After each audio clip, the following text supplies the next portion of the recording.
This is Liz Taylor of Monash Art Design and Architecture, and I'm talking today about a different project. It's called Midland Highway Revisited, and it's a kind of combination of research, history, transport, but also singing and folk songs, and it's going to be put on in real life at a venue called the Motley Bauhaus in Carlton. And in real life we're going to be doing it with my twin sister Sarah, and there'll be a bit more singing, dancing, other guests, not dancing actually, singing and other guests, and a bit more of a back and forth. But for This Must Be the Place, I thought I'd just talk through on my own what some of the research is about and see whether there's a bit of an entry point for people that listen to This Must Be the Place. And in hindsight, so a bit of this musical, I'll get to that, is based on Bob Dylan's music and folk music in general.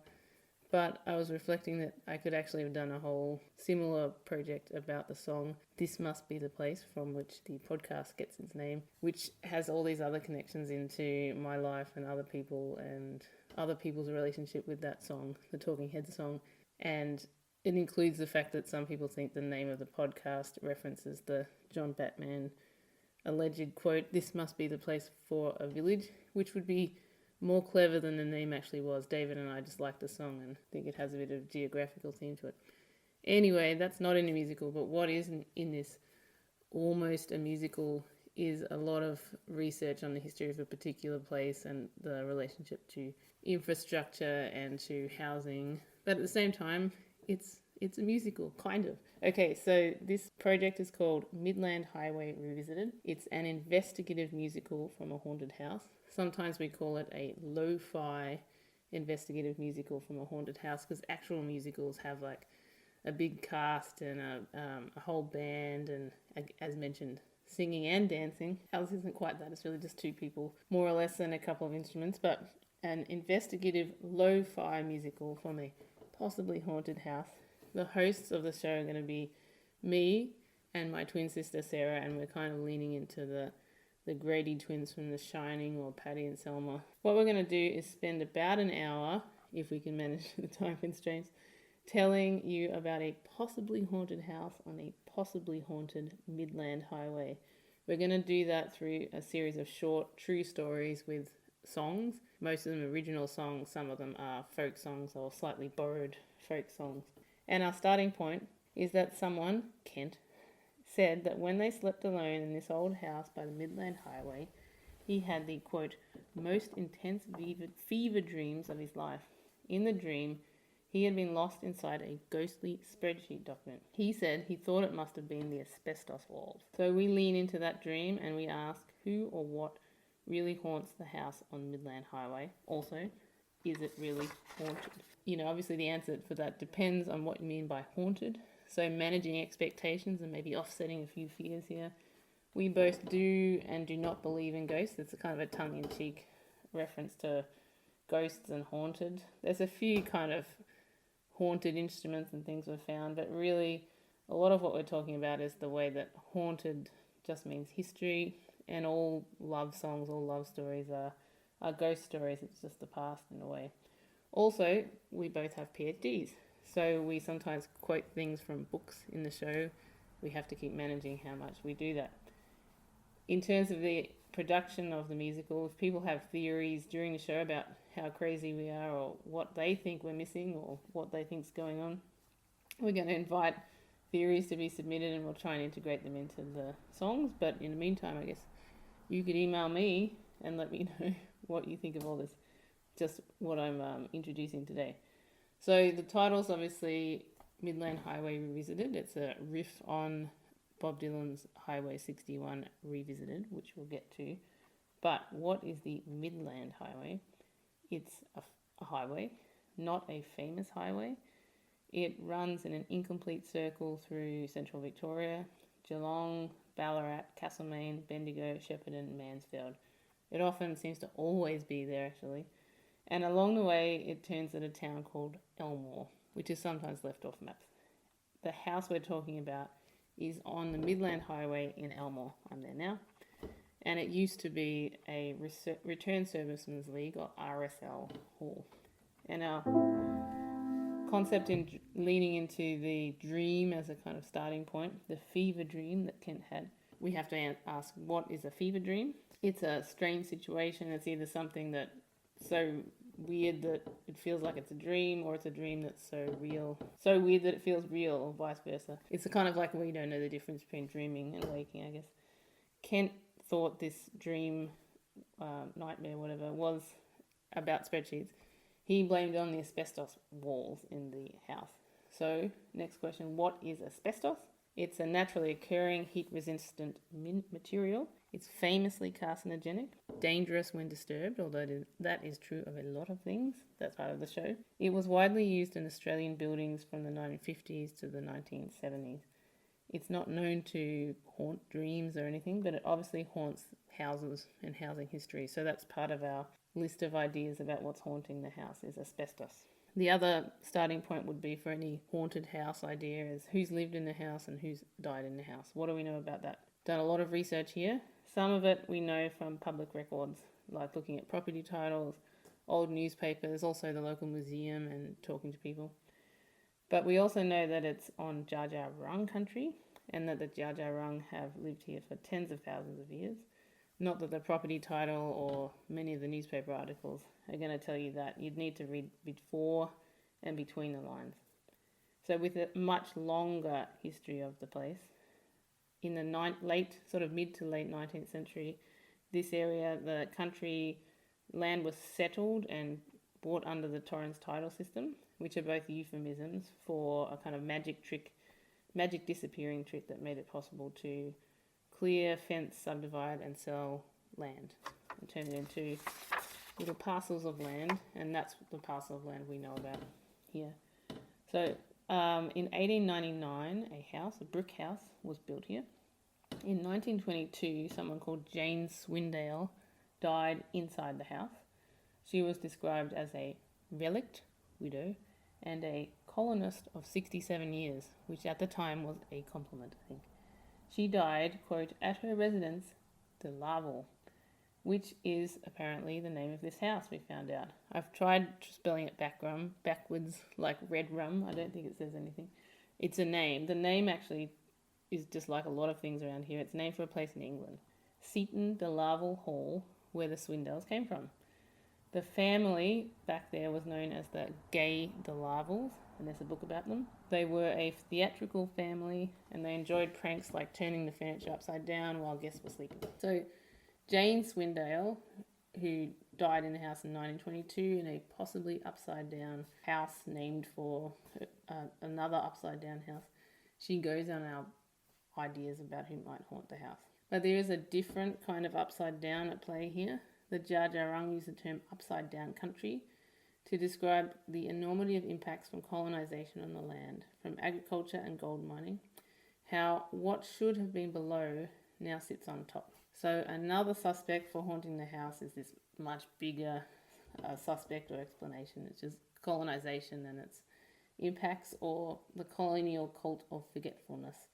To use Libby Porter's quote, denial built into the DNA of the Australian psyche. And it's this particular colonial type of haunting or relationship to history that's this unsettling beneath the property title, which is pretty much the concept in The Shining where the creepy Grady twins come in, so that's also relevant here.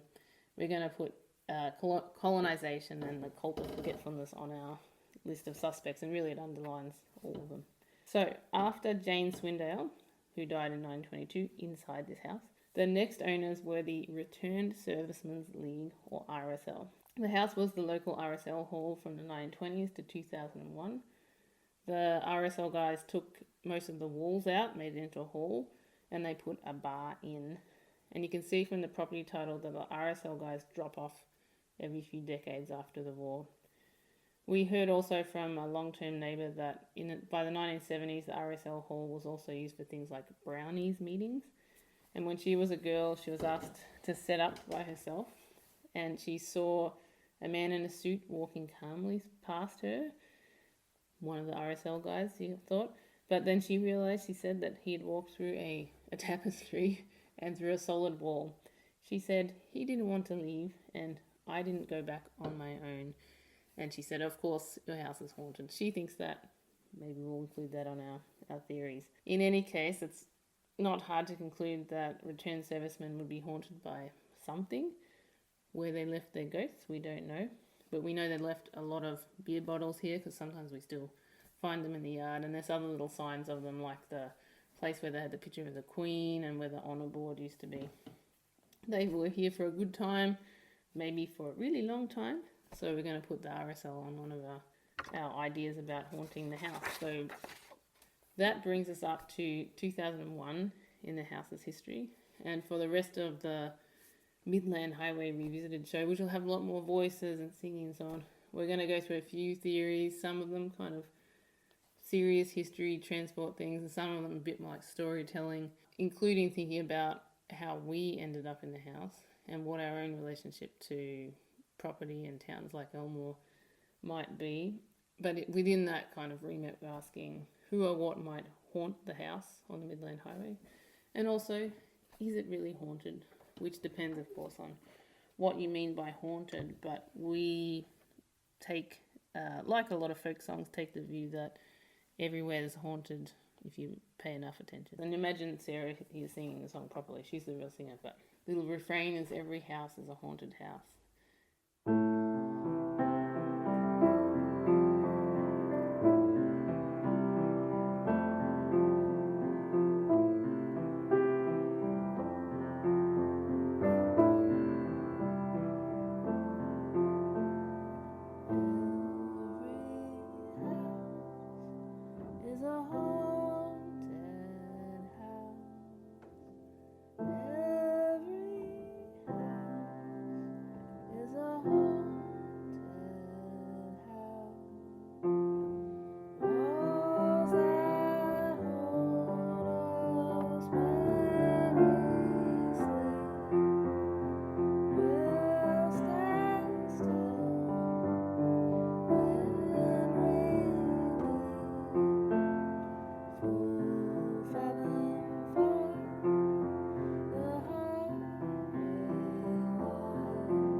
Something we got from a neighbour.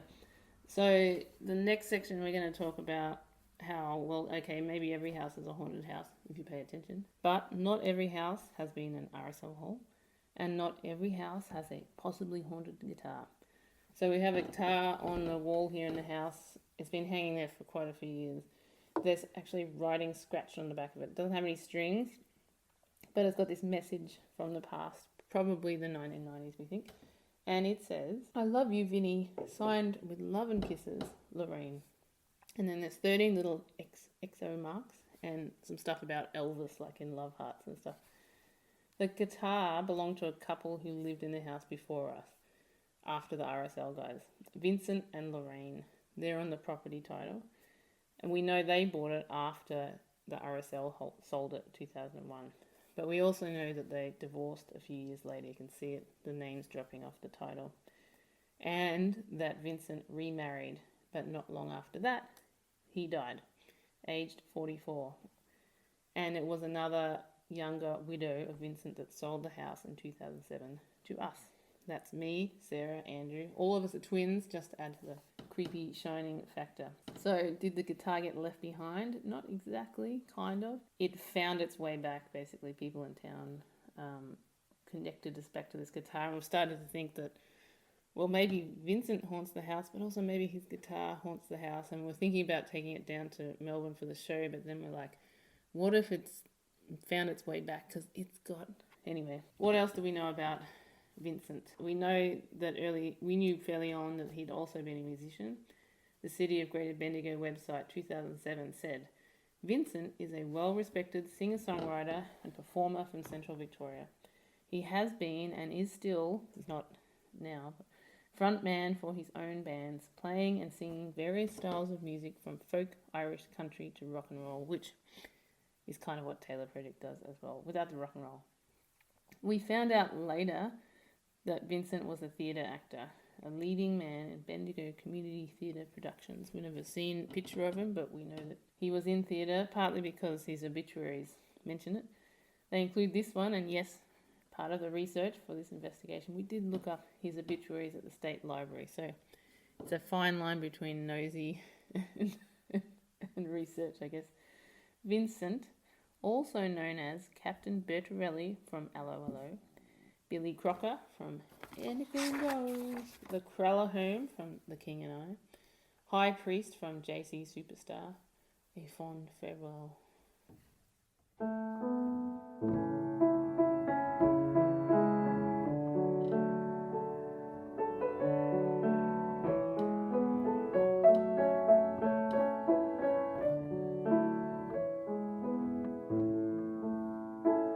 So for nearly 20 years we kept this guitar. We didn't know Vincent or Lorraine. We just have some of their stuff, and we've heard stuff about them in town. Some version of them just haunted our imagination or a house. And sometimes we imagine them a bit like, because we've never seen them, famous people like Bob Dylan and his early girlfriend, or maybe Elvis because he's referenced on the guitar. And leaning into the Dylan theme, we think maybe it's like Bob Dylan breaking up with Suze Rotolo from the cover of Free Reelin' Bob Dylan. He wrote a lot of good breakup songs for her or about her, including one that was pivotal in mine and Sarah's relationship to music, the song Don't Think Twice, It's All Right. So for this song, written for the musical, I won't play the whole thing because Sarah knows it properly, but it's trying to imagine that experience of being Lorraine, packing things up. I love you, Vinny. Love and kisses, XXXO. It also reminds me of a picture I saw of a card that Cynthia Lennon gave to John Lennon when they were married, obviously, and it's from John Lennon to Cynthia Lennon. It's got like a million, I love you, I love you, I love you, I love you, I love you, and it's that kind of juxtaposition of how, I guess, romance feels when you're in it versus afterwards, or when other people are looking at the fallout. So I love you, Vinny, and Vincent in this song would be saying, don't forget to sign the paperwork today.